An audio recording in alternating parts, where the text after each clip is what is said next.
There are names in film history, like Indiana Jones or James Bond, where the character may have different versions and interpretations, but the identity stays basically the same.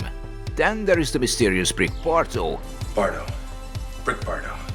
He appears in 9 films as a fictional character, and the word fictional is important here, but I'll get to that later. Except he's almost always a completely different person. He can be a greaser, a fighter, a cop, even a tiny space Dirty Harry, same name, constantly changing identity. So naturally I started wondering, why does this name keep coming back? What does Brick Bardo mean? And where did the name come from in the first place? What kind of name is Brick? And it was a surprisingly fun rabbit hole, so let me take you along for the ride, and together we will find out who the real Brick Bardo was.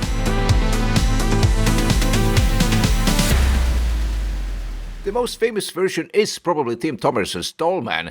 Yes, he is Brick Bardo too, but there are other versions, and some of them came much earlier. We will go through those very soon, but first I have to mention the one name that connects almost all of them, Albert Pyun, the visionary director who is behind all of these films, except one, and of course he is the one who put this name into so many films. Pyun was born in Hawaii in 1953 and became one of the defining cult filmmakers of the VHS action sci-fi era.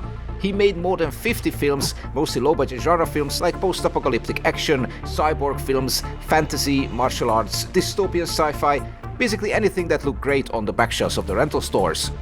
And he was an interesting guy. As a young filmmaker, he impressed Toshiro Mifune, who invited him to Japan. Pyun was originally supposed to intern around Akira Kurosawa, but instead worked on a Mifune TV series under cinematographer Takao Saito, which Pyun later said shaped his identity as a filmmaker. His feature debut, The Sword and the Sorcerer in 1982, no Brick Bardo in this one yet, became his first major commercial success and remained the highest grossing film of his career.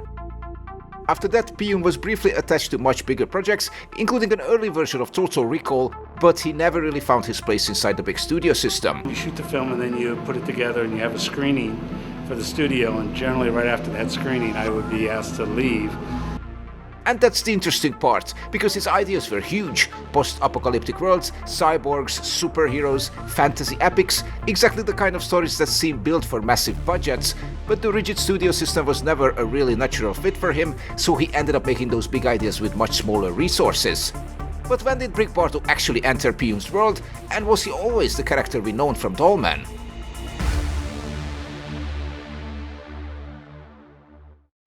So, as I have mentioned, the most famous iteration of Brick Bardo is probably Tim Thomerson's Dollman, this strange, pocket-sized cop from space, as the tagline says, 13 inches with an attitude. I'm gonna use hot water for my whites, a cold wash and a warm rinse for my colors. What are you talking about? But we have to go back to 1984 for the first character ever named Brick Bardo in the Pyunverse. In Radioactive Dreams, he is just a side character. He is full-sized, not a cop, and definitely not from space. You better watch your karma, Brick. I'm gonna have to come rip your ass. The only thing he seems to have in common with Dollman is the attitude. Otherwise, this is a completely different character, and the script makes sure that we hear his name a couple of times. What's Brick Bardo gonna do with keys, right? I ain't got a car. But if this Brick Bardo has almost nothing in common with Dollman, why reuse the name at all? Moving forward to 1989, we get another iconic Pyun film, Cyborg. Again, Bardo is only a side character and barely says a word. You'll keep an eye on her. But he is still memorable, partly because of the film itself. I happen to really enjoy Cyborg, even though it feels like a glorious hot mess at times. It is pure VHS energy with Van Damme and the amazingly memorable Fender tremolo. Here, Brick Bardo is played by Ralph Möller, although you would never know that just from watching the film. As far as I can tell, nobody ever says his name. So in Cyborg, Brick Bardo seems to exist almost entirely in the credits, which makes me wonder whether the name was a late addition, just another way for Pyun to keep Brick Bardo alive. And from here, it becomes pretty clear that this wasn't just an accident. So just how many different people was Pyun going to turn into Brick Bardo? Deceit is one of Pyun's lesser-known films, and honestly, that makes perfect sense. The whole thing was apparently shot in just 3 days, which means they were getting through something like 30 pages of dialogue a day. I genuinely don't understand how is that even possible. The film is about two aliens who come to Earth to destroy it, but then they meet a prostitute and, well, their priorities start to change. I'm dying to know, what are you, Bailey? I'm an alien sex fiend. Yeah, I'm not sure how this movie could sound any sleazier. Brick Bardo is one of the aliens here, played by Scott Pollin, and yes, the attitude is still very much intact. In the same year Pyun made Dollman, he also made Bloodmatch, a classic martial arts B-movie. This time Brick Bardo is actually the lead, played by Tom Matthews. Name's Brick Bardo, my friend. And there are a few familiar faces here too, including Vincent Klin, who played the legendary Fender Trebollo in Cyborg, and Michelle Kissy from Kickboxer. Not great by any means, but a perfect little time capsule. 2 years later, Dollman returns, and with him Brick Bardo as well, in Dollman vs. Demonic Toys. This is the odd one out because this is the only Brick Bardo film in the bunch not directed by Albert Pyun. Instead, it was directed by Charles Band, another absolutely iconic name from the VHS rental store era. And honestly, it is just as much fun as the first one. It even feels like it had a little more money behind it, because they actually managed to build some pretty decent sets for a few of the key scenes. So by this point, Brick Bardo had somehow outgrown Albert Pyun himself, but Pyun certainly wasn't finished with the name. Jumping ahead to 1996 Nemesis 3 time-lapse, and honestly the Nemesis franchise itself is pretty fascinating. At times it feels like a ransom note where you are not even completely sure who has been kidnapped or who is being blackmailed. Yeah, it can be hard to follow, but somehow it is still fun. Tim Thomerson is back, but this time he is not Brick Bardo. He plays Farnsworth too, a new version of the cyborg character he played in the first Nemesis. And there is also Nebula, played by none other than Chad Stahelski, the stuntman who would later become the director behind the John Wick films. This time Brick Bardo is a minor character again, only on screen for a few minutes, but the film still makes sure we hear his name. Brick Bardo. It took almost 10 years for Pyun to bring back Bardo in the found footage dashcam film, yeah that's the thing, Invasion, also known as Infection from 2005. Here Brick Bardo is played again by Scott Pollin, but he's a police officer here and we mostly only hear his voice. The film itself is an interesting experiment and another creative way to make a movie for the price of a candy bar, but don't expect much entertainment if you sit down to watch it. And the very last film to feature a fictional Brick Bardo is Road to Hell from 2008, and I have a feeling Pyun was influenced by Sin City just because of how this movie looks and feels, but also tries to mimic Streets of Fire with its setup, arguably Michael Paray's most successful feature film. Shot entirely in front of a green screen, looking like an FMV-era video game cutscene, it has its interesting moments, but ultimately fails in every aspect, and it's hard to even call this a proper film. The thing is that according to IMDb it has a character named Brick Bardo, again played by Scott Pollin, but going through the film a couple of times I just couldn't find him.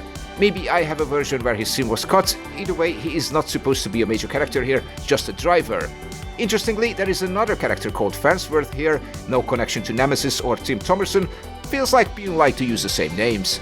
And while Pyun has directed a few more films until his early passing in 2022, I couldn't find any evidence that he used the name Brick Bardo ever again. So that leaves one question. Why? Why did Albert Pyun keep putting this weird name into his films for more than 20 years? Well, it turns out the name wasn't fictional at all.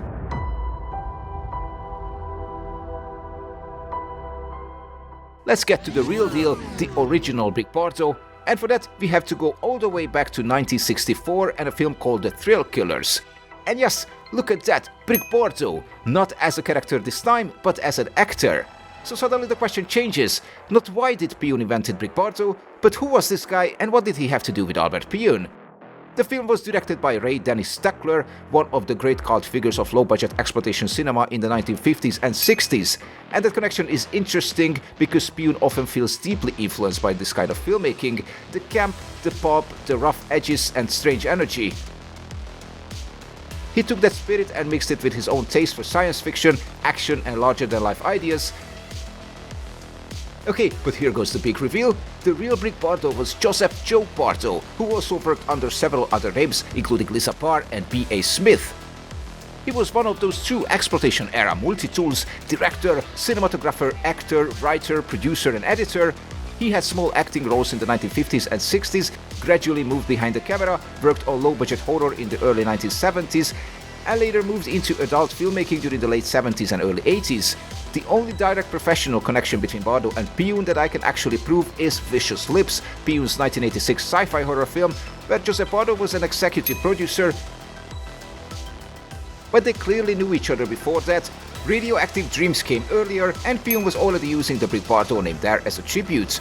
Pyun himself later said that Joe Bardo had been instrumental in his early career, and some later writers have described Bardo as a friend and mentor. Unfortunately, that is about as far as the surviving trail seems to go. So what does Brick Bardo actually mean? It's not continuity, it's not a franchise, it is more like a signature, a ghost, a tribute, a tiny doorway into Albert Pyun's private mythology, almost like a meme before memes were a thing, an inside joke that keeps returning, and another little thread connecting the Pyun universe together. It connects his entire body of work back to that strange world of the 1950s and 60s American exploitation cinema. Cheap, rough, campy, inventive, and completely unconcerned with respectability or budget. And Brick Bardo feels like the recurring ghost of that old filmmaking world, an era that is mostly gone now, but one that Pyun clearly never stopped carrying with him.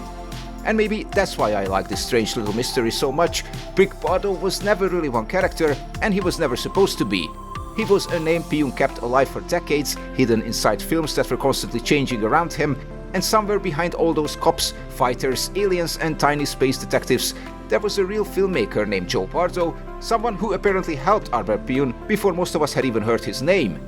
We may never know exactly what he did for Pyun, but maybe the fact that Brick Bardo kept coming back tells us enough. And now I'm curious, what other strange recurring names, characters, or inside jokes have you noticed hiding across the director's films? Stick around if you enjoyed the video, there is a lot more coming. Thanks for watching.